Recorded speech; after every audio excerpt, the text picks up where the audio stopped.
Baik, Assalamualaikum warahmatullahi wabarakatuh. Perkenalkan saya atas nama Amalia Rohman.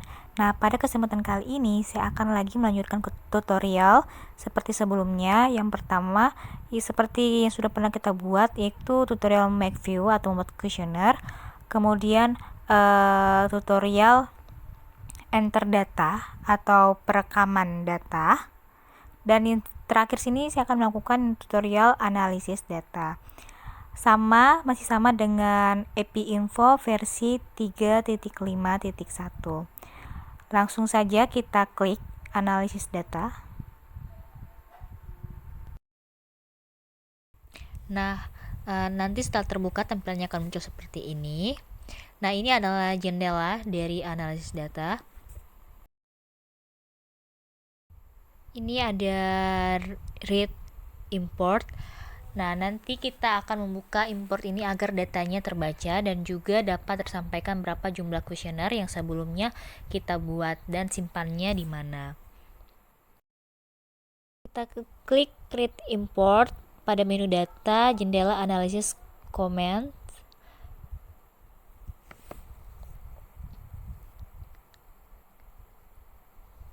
Nah, nanti akan muncul seperti ini.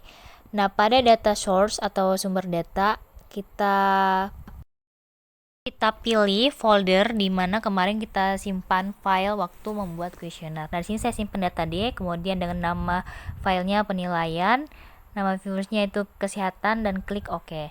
Nah, tampilannya akan muncul seperti ini. Di sini jumlah dari kuesioner yang sudah kita buat itu berjumlah 11.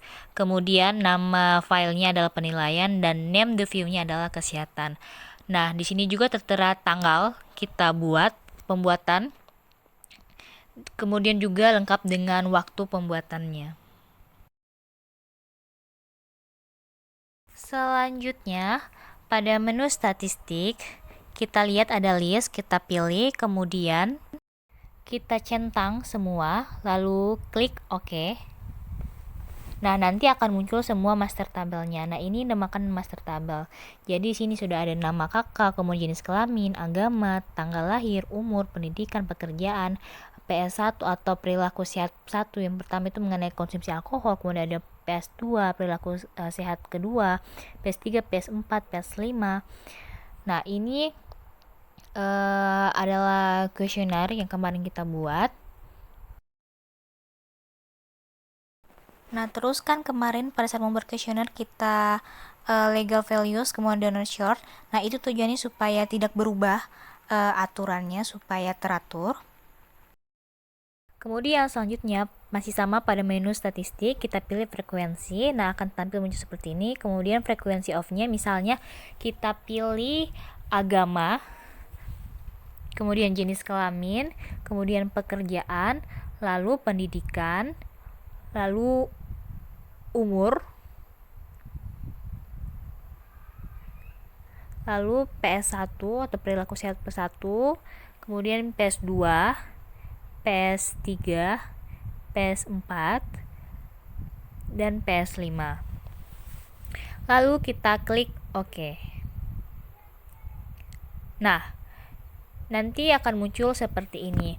Dapat lihat agama dengan muslim, frekuensinya atau jumlahnya sebanyak 6 orang dengan persennya 54,5%, kemudian non muslim sebanyak 5 orang dengan persennya 45,5%.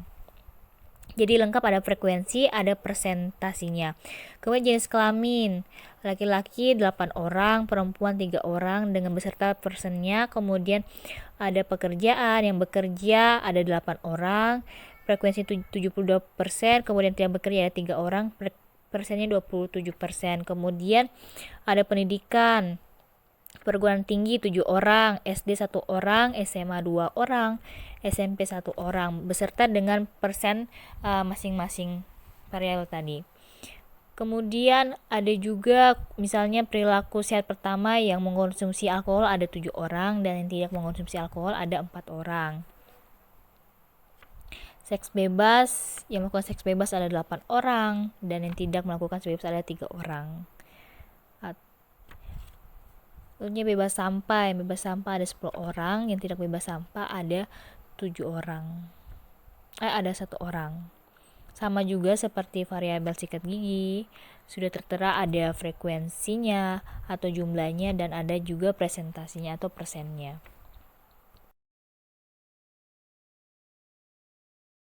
Jadi, kelebihan dari aplikasi EPI Info itu sendiri adalah kita bisa membuat kuesioner, kemudian kita bisa langsung enter data atau perekaman data, lalu kita juga langsung analisis data dalam satu aplikasi yang sama.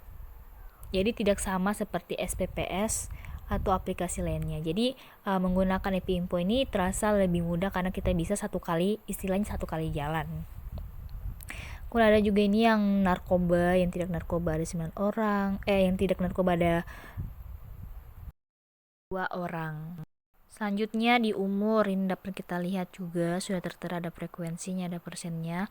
Misalnya umur 19 tahun ada 1 orang, kemudian umur 26 tahun ada 2 orang, umur 35 tahun ada 2 orang. Jadi sudah tertera. Ini adalah yang dinamakan dengan frekuensi.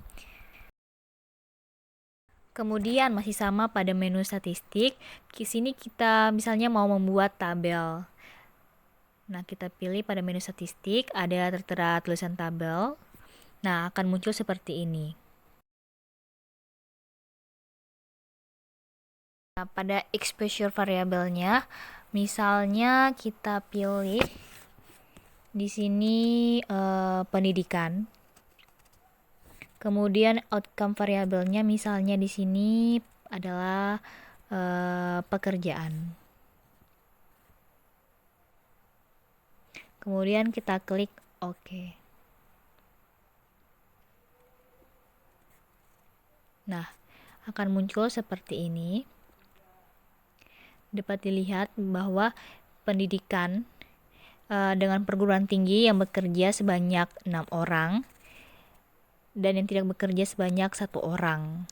Kemudian untuk pendidikan tingkat SD yang bekerja 1 orang dan yang tidak bekerja tidak ada sama sekali. Kemudian SMA yang bekerja 1 orang, kemudian tidak bekerja 1 orang. Kemudian SMP yang bekerja tidak ada sama sekali dan tidak bekerja ada 1 orang. Jadi ini adalah tabel. Jadi bisa juga misalnya antara jenis kelamin dengan pendidikan atau antara jenis kelamin dengan pekerjaan. Nah, selanjutnya pada menu statistik sini kita akan membuat lagi namanya misalnya grafik. Nah, untuk jenis grafiknya misalnya kita membuat dalam bentuk histogram. Nah, kita pilih. Di sini ada histogram, kita pilih. Nah, kemudian untuk x-axis labelnya kita beri nama misalnya umur.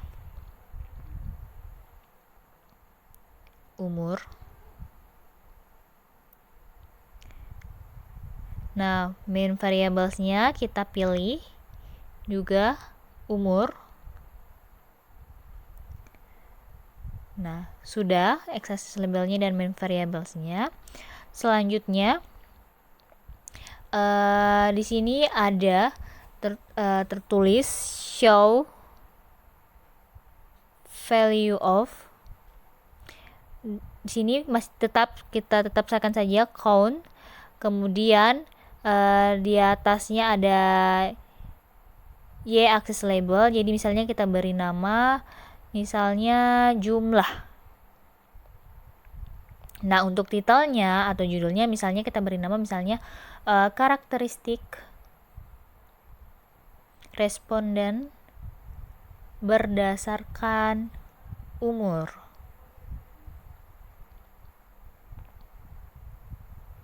Kemudian setelah itu kita klik OK. Kita tunggu. Nah, nanti akan muncullah seperti ini histogramnya dengan grafiknya karakteristik responden berdasarkan umur. Nah, di sini ada tertera jumlah, kemudian umur. Dengan umur misalnya 19 tahun ada 1 orang, 21 tahun ada 1 orang, kemudian 25 ada 1 orang, dan umur 27 ada 2 orang. Jadi ini adalah yang namanya grafik dalam bentuk histogram. Kemudian kita tutup dulu. Nah, nanti sini akan muncul juga seperti ini. Diperkecil.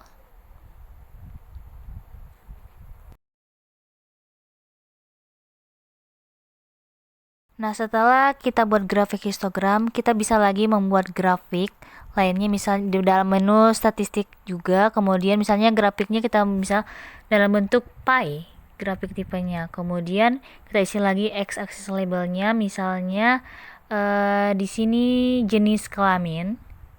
Kemudian main variablesnya kita pilih juga jenis kelamin.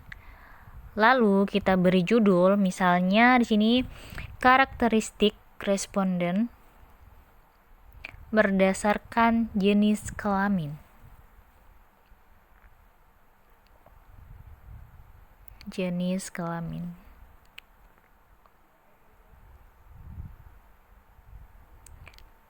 Nah, kemudian kita isi lagi y-axis labelnya. Misalnya di sini kita isi dalam bentuk persen. Jadi kita mau hitung misalnya presentasi antara laki-laki dan perempuan. Kemudian untuk show value of-nya itu masih sama count, kemudian kita klik OK. Lalu kita tunggu lagi. Nah, muncullah grafik dalam bentuk pie-nya. Di sini ada karakteristik responden berdasarkan jenis kelamin. Nah, untuk laki-laki 72,7%, kemudian untuk perempuan 27,3%. Jadi ini adalah grafik dalam bentuk pie. Baik, jadi nanti misalnya kalau mau analisis data, misalnya kita membuat grafik, jadi terserah, bebas saja. Misalnya kita mau buat apakah dalam bentuk histogram ataupun dalam bentuk diagram pie seperti ini. Baik, itulah tutorial analisis data yang saya buat. Adapun semoga bermanfaat, dan kurang dan lebihnya mohon dimaklumi. Saya tutup dengan ucapan wabillahi taufiq walhidayah. Wassalamualaikum warahmatullahi wabarakatuh.